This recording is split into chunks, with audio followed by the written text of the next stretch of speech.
안녕하세요. 서울 아산병원 이비인후과 교수 안중호입니다. 제가 근무하는 서울 아산병원은 한강변에 위치하기 때문에 예전에는 집에서 자전거로 출퇴근을 했습니다. 요즘에는 코로나 팬데믹 때문에 병원 출입이 불편해져서 안 하고 있지만 조만간 다시 시작할 수 있을 것으로 기대합니다. 자출뿐만 아니라 휴일에 잠깐 시간 날 때 기분 전환 겸 자전거를 끌고 밖에 나가기도 하고 날을 잡아서 멀리 라이딩을 다녀오기도 하죠.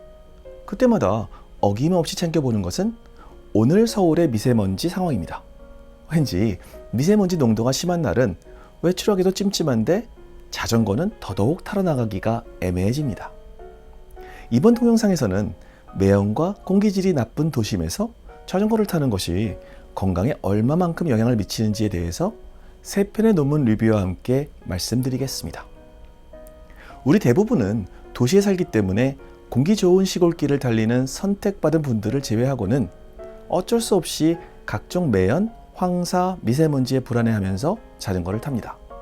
자전거를 탈 때 숨이 차니까 깊게 들이마시고 내쉬는 호흡을 하는데 혹시나 이런 매연이 폐 깊숙이 들어가서 나중에 혹시 문제를 일으키면 어떡하나 걱정되시죠?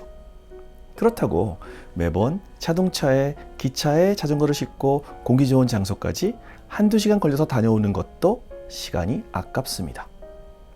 우선 제가 살고 있는 서울의 대기오염 정도를 보여드리겠습니다. 서울특별시 대기환경정보에 접속하면 서울의 대기오염 상황을 알 수 있고 예전 기록들도 확인할 수 있습니다.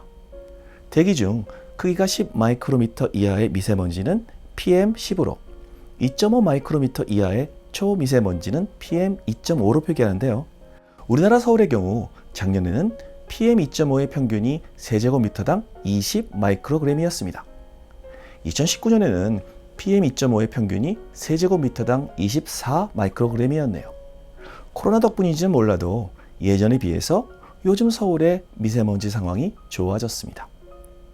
계절별로 분석을 해보면 서울에서 공기 중에 초미세먼지가 가장 많을 때는 3월이고 이때 가장 높은 지역의 값은 세제곱미터당 40 마이크로그램입니다.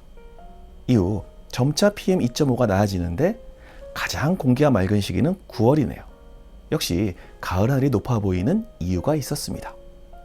일반적으로 초미세먼지가 세제곱미터당 35 마이크로그램 이상이면 나쁨으로 분류되니까 3월에는 대기오염에 신경 쓰는 것도 좋을 것 같습니다. 미세먼지가 심한 장소에서 사이클링 등 운동을 격렬하게 하면 혈관과 혈압에 어떤 영향을 미칠까요? 2018년 플러스원에 실린 논문을 보여드리겠습니다. 저자들은 30분 동안 가볍게 혹은 격렬하게 자전거를 타면서 깨끗한 공기 그리고 PM2.5가 무려 세제곱미터당 300 마이크로그램이나 되는 미세먼지로 오염된 공기를 마실 때 혈관 지름과 혈압의 변화, 혈액 내 산화질소 농도 등을 측정하였습니다.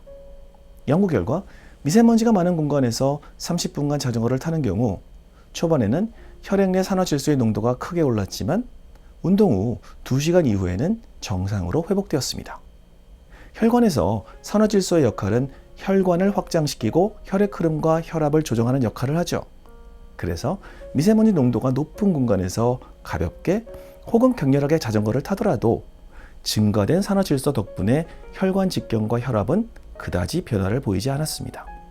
따라서 저자들은 건강한 성인의 경우 매연에 너무 신경 쓰지 말고 자전거 혹은 운동을 해도 심장 건강에는 이상이 없다는 결론을 내렸습니다. 두 번째 논문입니다. 영국 캠브리지 대학을 중심으로 전 세계 1622개 도시들의 환경 데이터를 기반으로 컴퓨터 시뮬레이션을 통해 해당 도시에서 산책을 하거나 자전거를 탔을 때의 장점과 단점을 분석했습니다.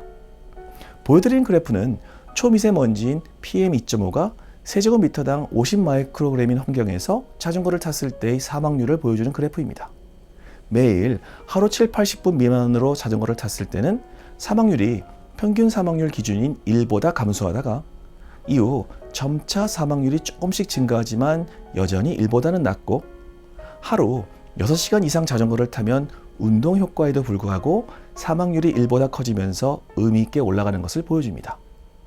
이 연구에서 저자들은 서울 정도의 공기 환경에서는 하루 6시간 미만으로 운동할 때 다른 질병 걱정 없이 몸을 건강하게 만들 수 있다고 결론 지었습니다. 하지만 오랜 시간에 걸쳐서 매연을 지속적으로 많이 마시게 되면 결코 우리 건강에 좋지는 않겠죠. 앞서도 말씀드렸지만 숨이 차서 헉헉대는 동안 매연 분진은 더 많이 우리의 폐 속에 들어옵니다. 그렇다면 매연 분진을 적게 들이마시면서도 건강을 유지하는 적절한 자전거 속도가 있을까요?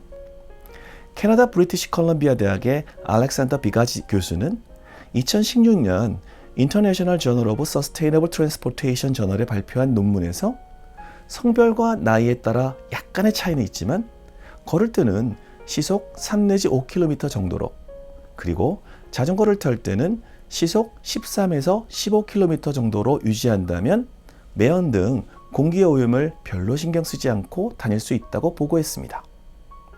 조금 느려서 운동 목적으로는 부족할 것 같지만 미세먼지 등을 전혀 개의치 않고 출퇴근 목적으로 다니기엔 적절할 것 같습니다. 이상 연구들을 종합할 때 오늘 미세먼지 심한 것 같은데 자전거 타도 되나? 걱정하면서 집에서 TV 보고 누워서 빈둥거리는 것보다 밖에 나가서 빠르게 걷거나 자전거 타고 운동하는 것이 훨씬 더 우리 몸에 이롭습니다. 우리 모두 적절한 운동으로 건강하고 즐겁게 살아야겠습니다. 감사합니다. 건강하고 활기찬 하루 되세요.